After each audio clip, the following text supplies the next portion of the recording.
स्वागत है आप सभी का। नमस्कार, मैं हूं प्रीति सिंह। आप देख रहे हैं खबर दोपहर। शुरुआत सुर्खियों के साथ। 50 साल के लंबे इंतजार के बाद देश को मिला पहला लोकपाल। जस्टिस पिनाकी घोष बने भारत के पहले लोकपाल। राष्ट्रपति रामनाथ कोविंद ने दिलाई शपथ। समारोह में उपराष्ट्रपति और प्रधानमंत्री समेत कई हस्तियां मौजूद।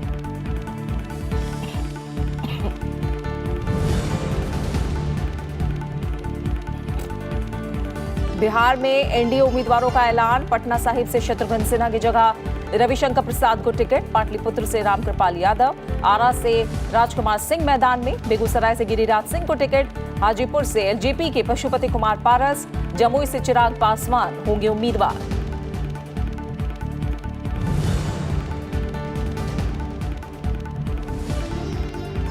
लोकसभा चुनाव के लिए 36 उम्मीदवारों की बीजेपी की एक और सूची जारी। संबित पात्रा को पुरी से टिकट। कांग्रेस की 7वीं सूची में 35 उम्मीदवारों के नाम। राजबब्बर अब मुरादाबाद की जगह फतेहपुर सीकरी से लड़ेंगे चुनाव। बिजनौर से नसीमुद्दीन सिद्दीकी को टिकट।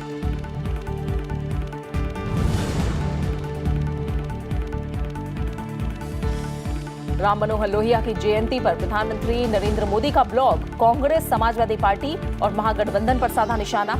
लिखा, जो लोग आज लोहिया के सिद्धांतों से छल कर रहे हैं, वही कल देशवासियों के साथ भी करेंगे छल।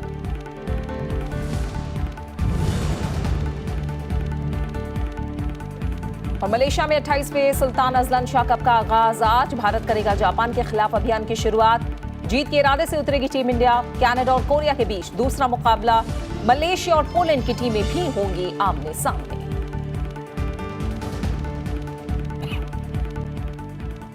पचास साल के लंबे इंतजार के बाद देश को पहला लोकपाल मिल गया है। सुप्रीम कोर्ट के पूर्व न्यायाधीश जस्टिस पिनाकी चंद्र घोष को आज राष्ट्रपति भवन में आयोजित एक समारोह में राष्ट्रपति रामनाथ कोविंद ने शपथ दिलाई। इस दौरान उपराष्ट्रपति चंद्र Ghosh having been appointed chairperson Lokpal, do swear in the name of God that I will bear true faith and allegiance to the Constitution of India as by law established. That I will bear true faith and allegiance to the Constitution of India as by law established. That I will uphold the sovereignty and integrity of India. That I will uphold the sovereignty and integrity of India. That I will duly and faithfully and to the best of my ability, knowledge and judgment. That I will duly and faithfully and to the best of my ability, knowledge and judgment perform the duties of my office without fear or favor, affection or ill will. Perform the duties of my office without fear or favor, affection or ill will. And that I will uphold the Constitution and the laws. And that I will uphold the Constitution and the laws.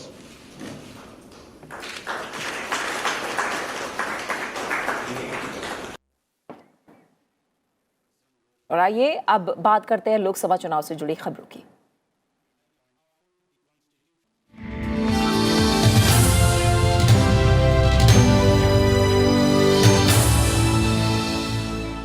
Bihar में NDA उम्मीदवारों की seat का ऐलान हो गया है। इस दौरान जेडीयू, बीजेपी और लोक जनशक्ति पार्टी के प्रदेश अध्यक्ष और बीजेपी के बिहार प्रभारी भूपेंद्र यादव और सुशील मोदी भी मौजूद थे। वाल्मीकि नगर से जेडीयू के बैद्यनाथ प्रसाद महतो को टिकट मिला है। पूर्वी चंपारण से बीजेपी के राधा मोहन सिंह को, सारण से बीजेपी के राजीव प्रताप रूडी को, हाजीपुर से एलजेपी के पशुपति कुमार पारस, उजियारपुर से बीजेपी के नित्यानंद राय को, समस्तीपुर से एलजेपी के रामचंद्र पासवान, बेगूसराय से बीजेपी के गिरिराज सिंह को टिकट मिला है। वहीं पटना साहिब सीट से बीजेपी के रविशंकर प्रसाद को, वहीं पाटलिपुत्र से रामकृपाल यादव, आरा से राजकुमार सिंह, बक्सर से अश्विनी कुमार चौबे को टिकट मिला है। जमुई से एलजेपी के चिराग पासवान उम्मीदवार होंगे। पटना साहिब श्री रविशंकर प्रसाद जी अभी वर्तमान में केंद्रीय मंत्री हैं भारतीय जनता पार्टी। 31 पाटलिपुत्र श्री रामकृपाल यादव वर्तमान में केंद्रीय मंत्री हैं भारतीय जनता पार्टी से। 32 आरा श्री राजकुमार सिंह अभी केंद्रीय मंत्री हैं Bharatiya Janata party.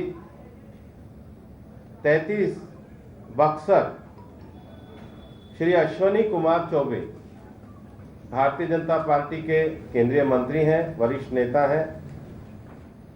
34 Sasaram Shri Chhedi Paswan Bharatiya Janata party. 35 Karakat Shri Mahabali Singh Janata Dal United. और सीटों के ऐलान के बाद बीजेपी के राजीव प्रताप रूडी और रविशंकर प्रसाद ने अपनी प्रतिक्रिया दी है। ये चुनाव है आशा का, ये चुनाव है नरेंद्र मोदी जी को दोबारा प्रधानमंत्री बनाने का, ये चुनाव है भारत के विकास के एजेंडा का, और ये चुनाव है एक सक्षम भारत, सुरक्षित भारत बनाने का।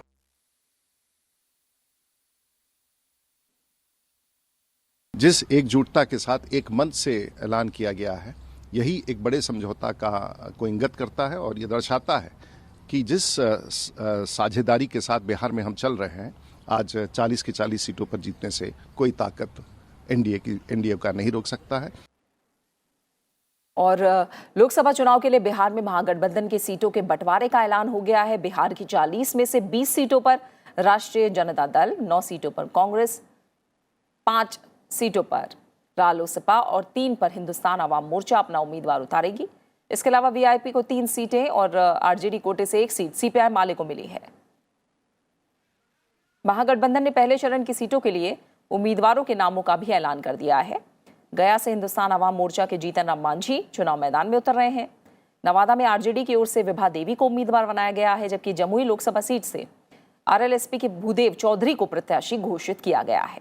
और औरंगाबाद से हिंदुस्तानी आवाम मोर्चा के उम्मीदवार उपेंद्र प्रसाद को टिकट मिला है। सीटवार इस प्रकार है: राष्ट्रीय जनता दल 20,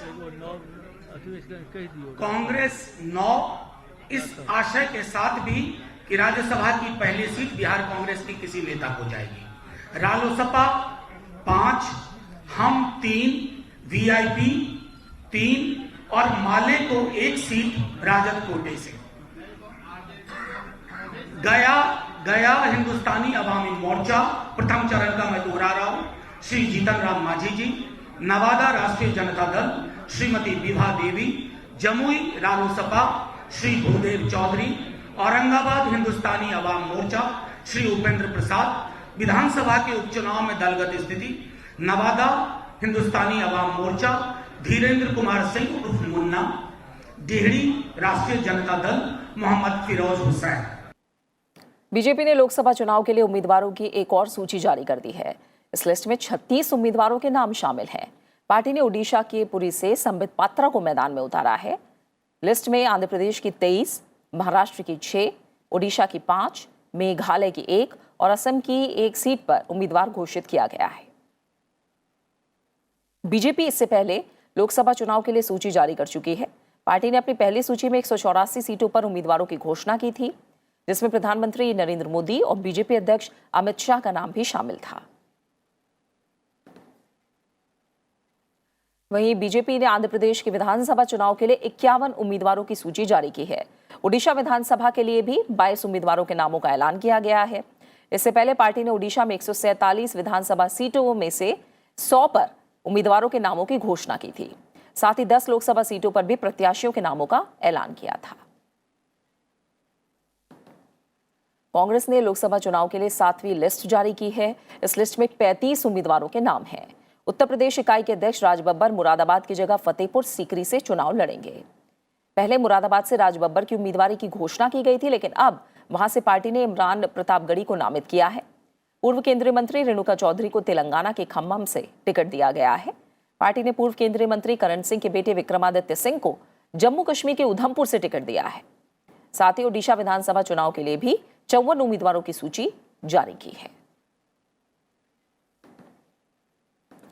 शिवसेना ने भी लोकसभा चुनाव के लिए अपने 21 उम्मीदवारों की लिस्ट जारी कर दी है। इस सूची में दक्षिण मुंबई से अरविंद सावंत को पार्टी ने उम्मीदवार बनाया है, जबकि शिरडी लोकसभा सीट से सदाशिव लोखंडे को टिकट मिला है। शिवसेना भाजपा की उम्मीदवारों की जो सूची है जारी कर दी गई है। 23 जगह शिवसेना लड़ रही है, उसमें से 21 उम्मीदवारों की सूची आज जाहिर हो चुकी है। 2 उम्मीदवार अभी हम घोषित करना बाकी है, एक पालघर और सातारा। ये दोनों नामों की घोषणा 2 दिनों में हो सकता है, रविवार को ये जाहिर हो जाएंगे। लोकसभा चुनाव के लिए बीएसपी अध्यक्ष मायावती ने पार्टी के उम्मीदवारों की पहली सूची जारी की। इस सूची के तहत उत्तर प्रदेश की 11 लोकसभा सीटों पर उम्मीदवारों के नाम का ऐलान किया गया है। समाजवादी पार्टी और राष्ट्रीय लोकदल के साथ उत्तर प्रदेश में मिलकर बनाए गए गठबंधन में बहुजन समाज पार्टी को 38 सीटें मिली हैं, जिनमें से 11 पर मायावती ने उम्मीदवारों की घोषणा की है। दूसरी तरफ समाजवादी पार्टी अध्यक्ष अखिलेश यादव ने गाजियाबाद सीट पर बीएसपी के पूर्व विधायक सुरेश बंसल को पार्टी की सदस्यता दिलाते हुए इस सीट से समाजवादी पार्टी का प्रत्याशी घोषित किया। पहले गाजियाबाद सीट पर समाजवादी पार्टी की तरफ से पूर्व विधायक सुरेंद्र कुमार शर्मा उर्फ मुन्नी शर्मा को उम्मीदवार बनाया गया था। गौतम बुद्ध नगर लोकसभा निर्वाचन क्षेत्र से बीजेपी के उम्मीदवार डॉक्टर महेश शर्मा और कांग्रेस के डॉक्टर अरविंद सिंह ने नामांकन पत्र भरा है। उत्तराखंड में लोकसभा की 5 सीटों के लिए 15 प्रत्याशियों ने नामांकन दाखिल किए।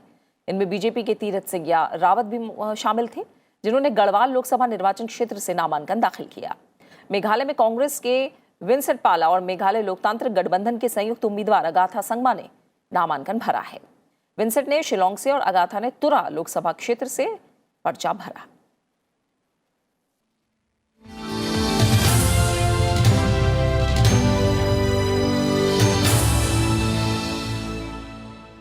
बीजेपी अध्यक्ष अमित शाह ने एयर स्ट्राइक पर सवाल उठाने को लेकर सैम पित्रोदा के बयान की आलोचना की है और इस मामले में कांग्रेस अध्यक्ष से सफाई भी मांगी है।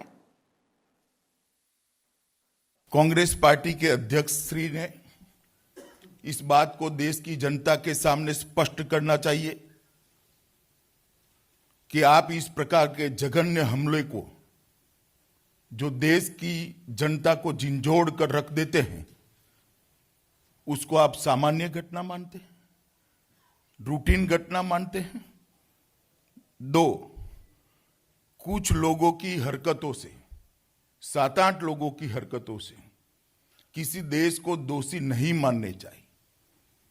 क्या कांग्रेस पार्टी मानती है कि जो आतंकवादी घटनाएं देश में होती है, इसका पाकिस्तान सरकार, पाकिस्तान की सेना से कोई रिश्ता है या नहीं है? इसकी स्पष्टता करनी चाहिए। केंद्र सरकार ने जम्मू कश्मीर लिबरेशन फ्रंट यानी JKLF को आतंक विरोधी कानून के तहत बैन कर दिया है। केंद्र का ये फैसला अलगाववादियों पर बड़ी कार्रवाई के रूप में देखा जा रहा है। अलगाववादी नेता यासिन मलिक JKLF का प्रमुख है। JKLF पर आतंकी गतिविधियों का समर्थन करने का आरोप लगता रहा है।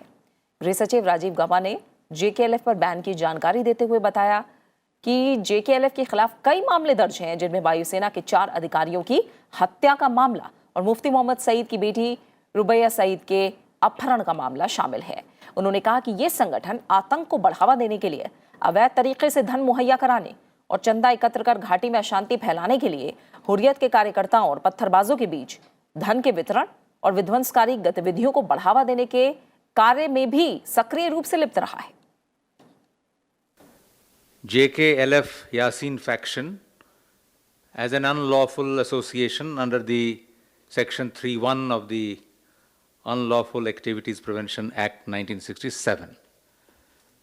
This is in accordance with the policy of zero tolerance against terrorism, which is being followed by the central government. Government is committed to relentlessly pursuing the policy of curbing the activities of secessionist organizations, which are a threat to unity and integrity of the country. The National Investigation Agency and Enforcement Directorate are taking strong action against these organizations. प्रवर्तन निदेशालय ने भी अलगाववादी नेताओं पर शिकंजा कसा। ED ने अलगाववादी नेता सैयद अली शाह गिलानी पर 14,40,000 रुपए का जुर्माना लगाया है। ये जुर्माना इसलिए लगाया गया है क्योंकि शाह के पास 10,000 अमेरिकी डॉलर की अवैध विदेशी मुद्रा थी। खबर के अनुसार विदेशी मुद्रा रखकर गिलानी ने फेमा अधिनियम का उल्लंघन किया है। विदेशी मुद्रा जब्त कर ली गई है। जानकारी के अनुसार ईडी यासिन मलिक पर भी जुर्माना लगाने जा रहा है। मलिक पर भी अवैध विदेशी मुद्रा रखने का आरोप है और उसकी भी जब्ती की जाएगी। मलिक के खिलाफ ईडी की कार्रवाई जारी है। दिल्ली पुलिस को बड़ी कामयाबी मिली है। दिल्ली पुलिस की स्पेशल सेल ने जैश-ए-मोहम्मद के आतंकी सज्जाद खान को गिरफ्तार कर लिया है। सज्जाद की गिरफ्तारी दिल्ली पुलिस स्पेशल सेल की टीम ने गुरुवार रात की। आतंकी सज्जाद खान पुलवामा आतंकी हमले का मास्टरमाइंड मुदस्सिर अहमद का करीबी था। मुदस्सिर को भारतीय सुरक्षा बलों ने पिछले महीने मार गिराया था। पुलिस ने सज्जाद को दिल्ली के पटियाला हाउस कोर्ट में पेश किया। कोर्ट ने पकड़े गए आतंकी को 29 मार्च तक एनआईए की कस्टडी में भेजा है। जम्मू कश्मीर में सुरक्षा बलों के साथ अलग अलग मुठभेड़ में पिछले 36 घंटों में 8 आतंकवादी मारे गए हैं। बीती रात बारामूला जिले में कालंतरा कांडी करीर इलाके में शुरू हुई आतंक विरोधी कार्रवाई में 2 आतंकी मारे गए। इस कार्रवाई में 5 सैन्यकर्मी घायल हुए जबकि 2 गंभीर रूप से जख्मी हैं। वहीं बांदीपुरा जिले के हाजिन इलाके के मीर मोहल्ला में मुठभेड़ में सुरक्षा बलों ने 2 लश्कर आतंकियों को मार गिराया। इसमें लश्कर कमांडर अली भाई शामिल है। वहीं शोपिया में मुठभेड़ जारी है। जम्मू कश्मीर के शोपिया जिले में 2 से 3 आतंकियों को घेरे जाने की खबर है और माना जा रहा है कि एक रिहायशी मकान में छिपे हुए हैं।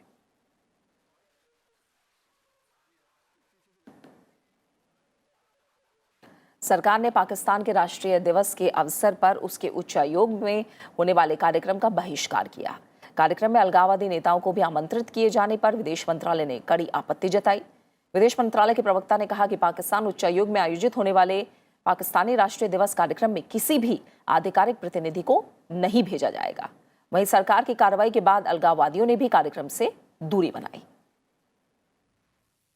इस बार जो है चूंकि पाकिस्तानी हाई कमीशन ने डिसाइड किया, और जैसा मैंने कहा उन्होंने डिसाइड किया हुर्रियत रिप्रेजेंटेटिव्स को इनवाइट करने के लिए, हमने डिसाइड किया उसके बेसिस पे, उनके इनवाइट के बेसिस पे कि हम इस साल कोई भी रिप्रेजेंटेटिव पाकिस्तानी हाई कमीशन में उनके रिसेप्शन के लिए नहीं भेजेंगे। सरकार ने चालू वित्त वर्ष में विनिवेश के तय लक्ष्य को पार कर लिया है। वित्त मंत्री अरुण जेटली ने ट्वीट करके बताया कि मौजूदा वर्ष में अब तक विनिवेश से 85,000 करोड़ रुपए जुटाए जा चुके हैं, जो लक्ष्य से 5,000 करोड़ रुपए ज्यादा हैं। सरकार ने सीपीएससी ईटीएफ की 5वीं किस्त से 9,500 करोड़ और आरईसी पीएफसी सौदे से 14,500 करोड़ रुपए जुटाए। अगले वित्त वर्ष के लिए विनिवेश का लक्ष्य 90,000 करोड़ रुपए तय किया गया है। कर्मचारी भविष्य निधि संगठन ने रोजगार को लेकर ताजा आंकड़े जारी किए हैं। इसके मुताबिक फॉर्मल सेक्टर में जनवरी 2019 में 8,96,000 लोगों को रोजगार मिला है, जो पिछले साल जनवरी के मुकाबले 131% ज्यादा है। वहीं पिछले 17 महीनों में 76,48,000 लोगों को नौकरियां मिली। ये आंकड़े सितंबर 2017 से जनवरी 2019 के बीच के हैं। ईपीएफओ अप्रैल 2018 से हर महीने ये आंकड़े जारी कर रहा है। उपराष्ट्रपति वेंकैया नायडू ने युवा प्रतिभाओं को बढ़ावा देने के लिए अनुसंधान सुविधाएं, वित्तीय सहायता मुहैया कराने की सलाह दी है। उन्होंने प्राचीन भारतीय परंपराओं, चिकित्सा विज्ञान, आयुर्वेद, योग, भारतीय कला, नृत्य और पाक कला पर युवाओं को लेख और शोध पत्र प्रकाशित करने के लिए उचित मंच मुहैया कराने की जरूरत बताई और कहा कि इस तरह के अकादमिक शोध को संकलित करने से वर्तमान और आने वाली पीढ़ियों को मदद मिलेगी। उन्होंने कल दिल्ली में पुरातत्वविद बीबी लाल पर किताब का विमोचन करते हुए ये बात कही और कहा कि देश की महान विरासत, पुरातत्व कौशल, विविध संस्कृति और परंपरा के बारे में युवा पीढ़ी को जानकारी देने में अहम भूमिका निभाएंगी। History, culture, heritage, they need to be preserved because that gives you inspiration, self-confidence, Atma Gaurav. That's what is missing in our public life to some extent. This is our weakness. This is because of colonial rule. We must come out of that mindset. Yes, there has to be discussion, there has to be debate. You must have argument and counter-argument. He says Mahabharata is having evidence. Let us discuss whether there is evidence or not. Is it a myth or not? You must be tolerant to the other opinion. राष्ट्रपति रामनाथ कोविंद 25 मार्च से 2 अप्रैल के बीच Croatia, बोलोविया और chilli की यात्रा पर रहेंगे। यात्रा के पहले पड़ाव में वो 25 मार्च से 28 मार्च तक क्रोएशिया का दौरा करेंगे। विदेश मंत्रालय ने इसकी जानकारी दी है। Rashtrapati ji will be visiting Croatia from 25 to 28 March. Bolivia from 28th to 30th March, and Chile from 30th March to 2nd April. Rashtrapati ji will be in Croatia, as I stated, from 25 to 28 March, and on the first ever visit of a head of state from India. We've had one visit from Croatian side, the President of Croatia, Mesic. He visited India in 2002. So this is a high-level visit taking place between the two countries after 17 years. बात खेलों की। भारतीय पुरुष hockey team आज 28वें Sultan Azlan Shah cup के पहले match में एशियाई खेलों के गोल्ड मेडलिस्ट जापान के खिलाफ अपने अभियान का आगाज करेगी। कनाडा और कोरिया के बीच दूसरा मुकाबला, मलेशिया और पोलैंड की टीमें भी आमने सामने होंगी। भारतीय टीम आत्मविश्वास से लबरेज है। पिछली बार भारत 6 टीमों में 5वें स्थान पर रही थी, लेकिन युवा टीम ने कुछ सीनियर खिलाड़ियों के साथ मिलकर अच्छा प्रदर्शन किया। भारत को पहले मैच में ओलंपिक चैंपियन अर्जेंटीना ने 3-2 से हराया था। इसके बाद उसने इंग्लैंड से 1-1 से ड्रॉ खेला और ऑस्ट्रेलिया से 2-4 से हार गई। इसके बाद मलेशिया को 5-1 से हराया, लेकिन आयरलैंड से 2-3 से हारी। भारत ने 1985, 1991, 1995, 2009 और 2010 में ये खिताब जीता है। वहीं 2016 के फाइनल में उसे ऑस्ट्रेलिया ने हराया और 2017 में उसने ब्रॉन्ज मेडल जीता था। बात खास शख्सियत की। स्वतंत्रता सेनानी, प्रखर चिंतक और समाजवादी नेता डॉक्टर राम मनोहर लोहिया की आज जयंती है। गांधी जी के विराट व्यक्तित्व से प्रभावित लोहिया का जन्म 23 मार्च 1910 को उत्तर प्रदेश के फैजाबाद जिले में हुआ था। भारत छोड़ो आंदोलन को पूरे देश में फैलाने में लोहिया ने अहम योगदान दिया। राम मनोहर लोहिया को उनकी देशभक्ति और समाजवादी विचारों के लिए जाना जाता है। वो जात पात के घोर विरोधी थे। लोहिया ने उन मुद्दों को उठाया जो लंबे समय से देश की तरक्की में बाधा उत्पन्न कर रहे थे। उन्होंने खेती से जुड़ी परेशानियों से निपटने के लिए हिंद किसान पंचायत का गठन भी किया। राष्ट्रपति रामनाथ कोविंद ने डॉक्टर राम मनोहर लोहिया की जयंती पर उन्हें श्रद्धांजलि दी। राष्ट्रपति ने ट्वीट किया कि डॉक्टर लोहिया ने एक न्यायपूर्ण, निष्पक्ष और समतामूलक समाज की स्थापना के लिए अपना जीवन अर्पित कर दिया। जन कल्याण के प्रति संवेदनशील शासन के लिए वो अभी भी प्रेरणा स्रोत बने हुए हैं। उपराष्ट्रपति एम वेंकैया नायडू ने राष्ट्रवादी नेता राम मनोहर लोहिया की जन्म जयंती पर नमन किया। उन्होंने ट्वीट किया कि देश की संसदीय लोकतंत्र को लोहिया ने समृद्ध किया। आधुनिक भारत की राजनीति, समाज, आर्थिक दर्शन और विदेश नीति पर उनके लेखों और पुस्तकों ने भारतीय इतिहास को नई दृष्टि दी। प्रधानमंत्री नरेंद्र मोदी ने राम मनोहर लोहिया की जयंती पर ब्लॉग लिखा है, जिसमें प्रधानमंत्री ने लिखा कि आज का दिन देश के महान क्रांतिकारियों के सम्मान का दिन है। उन्होंने लिखा कि जब कभी डॉक्टर लोहिया संसद के भीतर या बाहर बोलते थे तो कांग्रेस में इसका भय साफ नजर आता था। 1962 में उन्होंने कहा था कि कांग्रेस शासन में कृषि हो, उद्योग या फिर सेना, किसी भी क्षेत्र में कोई सुधार नहीं हुआ। डॉक्टर लोहिया जीवन के हर क्षेत्र में पुरुषों और महिलाओं के बीच बराबरी के पक्षधर रहे, लेकिन वोट बैंक की पॉलिटिक्स में डूबी पार्टियों का आचरण इससे अलग रहा। यही वजह है कि तथाकथित लोहियावादी पार्टियों ने 3 तलाक की अमानवीय प्रथा को खत्म करने के एनडीए सरकार के प्रयास का विरोध किया।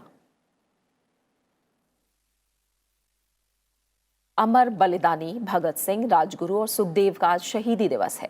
उपराष्ट्रपति एम वेंकैया नायडू ने अमर शहीद भगत सिंह, सुखदेव और राजगुरु के बलिदान दिवस पर उनके शौर्य, देशनिष्ठा और विनम्रतापूर्वक नमन किया। उपराष्ट्रपति ने ट्वीट किया कि हमारी स्वतंत्रता महान बलिदानों की विरासत है, इसका आदर करें। प्रधानमंत्री नरेंद्र मोदी ने आजादी के अमर सेनानी वीर भगत सिंह, सुखदेव और राजगुरु के शहीद दिवस पर नमन किया। उन्होंने ट्वीट किया कि भारत माता के इन पराक्रमी सपूतों के त्याग, संघर्ष और आदर्श की कहानी इस देश को हमेशा प्रेरित करती रहेगी।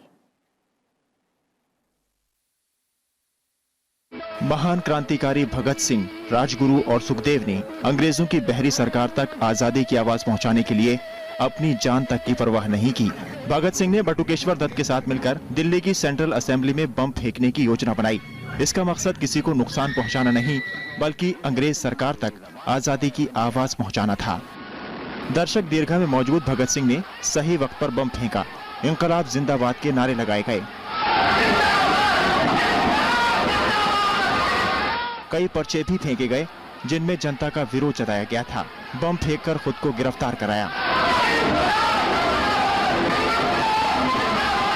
इस घटना के बाद क्रांतिकारियों की धरपकड़ के लिए अंग्रेज सरकार ने अभियान शुरू किया। लाहौर में एक बम बनाने की फैक्ट्री पकड़ी गई, जिसके बाद सुखदेव को गिरफ्तार किया गया। बाद में पुलिस ने राजगुरु को भी महाराष्ट्र से गिरफ्तार कर लिया। गिरफ्तारी के बाद अंग्रेज सरकार ने तीनों पर मुकदमे का नाटक रचा। तीनों पर लाहौर षड्यंत्र और असेंबली में बम फेंकने का मुकदमा चला। लौट कर आ सके न जहां में तो क्या। आज ही के दिन 1931 में इन तीनों को लाहौर की सेंट्रल जेल में फांसी दे दी गई।